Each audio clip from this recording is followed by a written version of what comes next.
All right guys, just a quick update here. Changed the mic around, hopefully you guys can hear me, but we're obviously not in my garage anymore.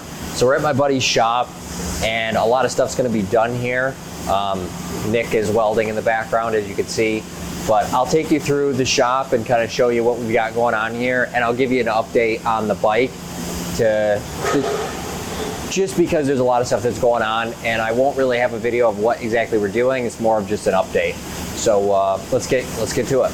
All right, so this is my buddy Bailey's shop. It's a machine shop here, not too far from my house. We've got Nick welding here. He is doing a bunch of work to the bike as well, so we'll get to that.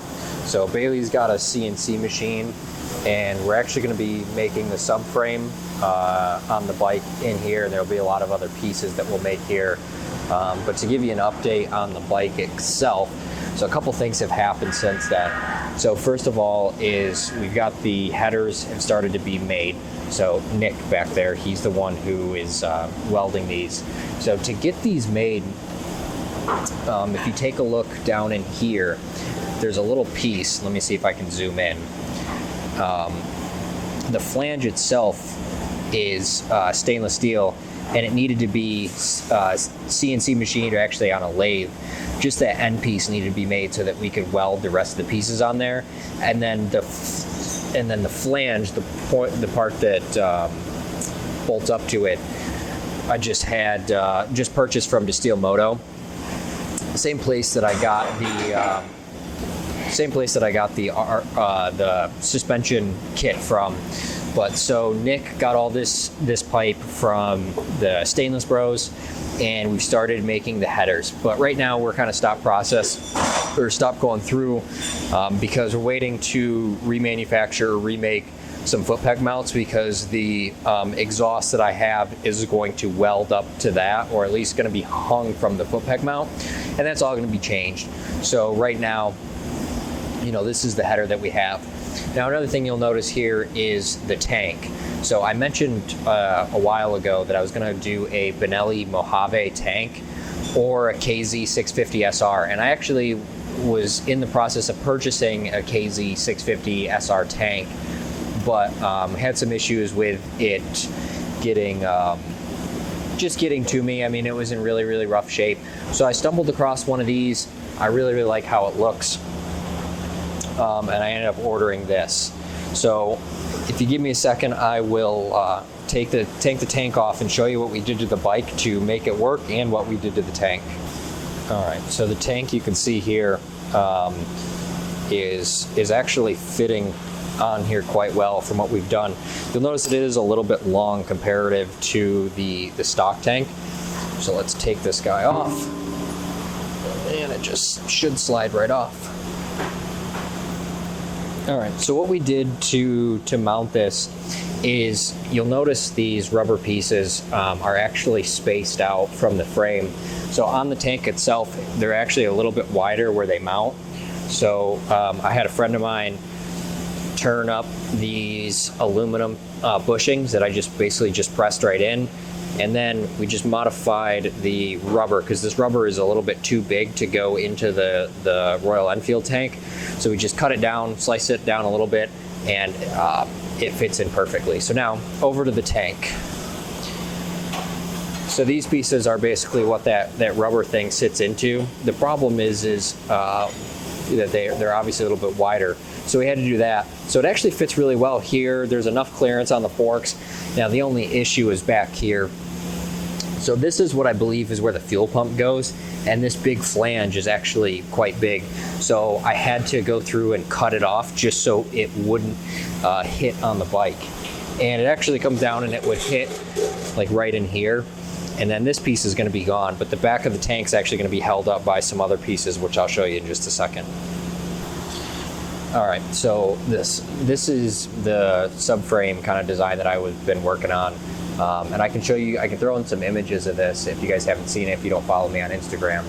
But you'll notice if you look in here, that's the stock location for the gas tank. So you can see this gas tank is just a little bit longer than factory, but not too terribly bad. And it's kicked up ever so slightly. So the modifications that I made on the bottom side of the tank were partly necessary to just kind of get this to fit.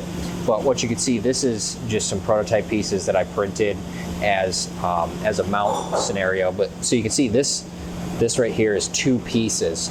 So this piece is going to be a steel piece that gets welded to the frame, and then this piece is an aluminum piece that will act as a spacer.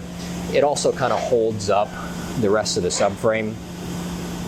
And then we have the subframe pieces here. So this aluminum piece we've already got made. Just got to get this steel piece made, but getting the final prototype pieces of the subframe printed. So it'll look like this, and then we have another piece that goes down and bolts here, and that will be a whole episode in itself. I'll kind of take you through the design.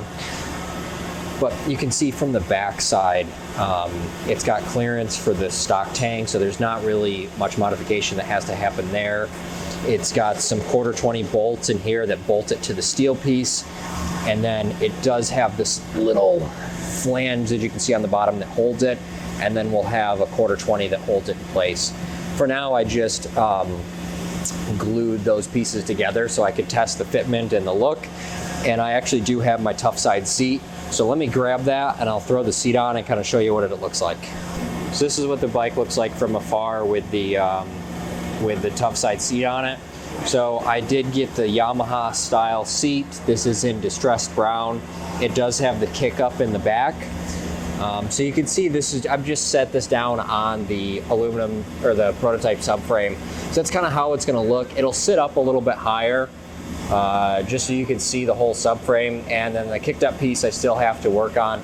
But this gives you an idea of what the bike's gonna look like. Like there's this weird gap here that I'm gonna fill in, probably with just a steel piece or a carbon fiber piece, not entirely sure yet.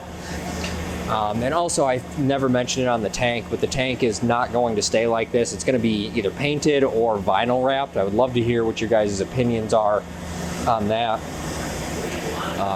Just because I just don't like dealing with paint, and I think getting it vinyl wrapped would be really, really easy and always be changed quite easily in the future. But right now, this is what it looks like. You know, I hope you guys like the way it looks, and I hope this episode just kind of gives you an idea of where the progress is and where it's going. There'll be more about the subframe coming soon. That's kind of the next thing that we're going with. And then the other thing I can tell you is that I did order a big bore kit and some bigger carbs. So you're gonna go through that process with me, and hopefully I can find enough time to get all that done. But you know, let me know what you guys think so far, and I'll catch you on the next one.